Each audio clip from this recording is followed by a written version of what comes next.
ചേച്ചി, ഓഗസ്റ്റ് 22 പ്രത്യേകത എന്തുവാ? ഓഗസ്റ്റ് 22 ആണ് ഇന്ന്. ഓഗസ്റ്റ് 22 പ്രത്യേകത ഇന്ന് വേൾഡ് പ്ലാന്റ് മിൽക്ക് ഡേ ആണ്. പ്ലാന്റ് മിൽക്ക് ഡേ എന്ന് വെച്ച് കഴിഞ്ഞാൽ സസ്യങ്ങളിൽ നിന്ന് കിട്ടുന്ന പാല്. ഉദാഹരണത്തിന് റബ്ബർ പാലല്ല കേട്ടോ, റബ്ബർ പാല് സസ്യങ്ങളിൽ നിന്ന് കിട്ടുന്ന, പക്ഷേ അത് നമുക്ക് ഉപയോഗിക്കാൻ പറ്റത്തില്ല.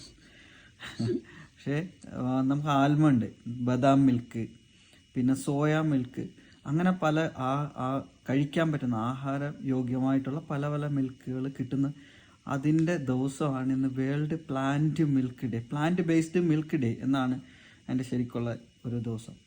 അതുകൊണ്ടാണ് ഗുണമെന്ന് വെച്ച് കഴിഞ്ഞാൽ മൃഗങ്ങളെ ചൂഷണം ചെയ്യുന്നത് ഒഴിവാക്കുക. അതാണ് ഒന്ന് പ്രധാനപ്പെട്ട ലക്ഷ്യം. മൃഗങ്ങളെ നമ്മൾ പാലിന് വേണ്ടിയിട്ട് ചൂഷണം ചെയ്യുക, അതൊക്കെ ഒഴിവാക്കുക.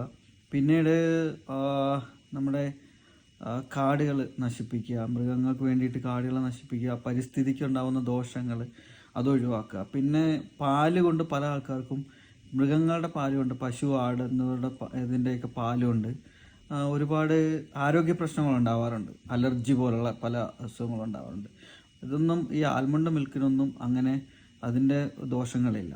പക്ഷേ അതുകൊണ്ട് ചായ ഒന്നും ഉണ്ടാക്കാൻ പറ്റുമെന്ന് എനിക്ക് തോന്നുന്നില്ല.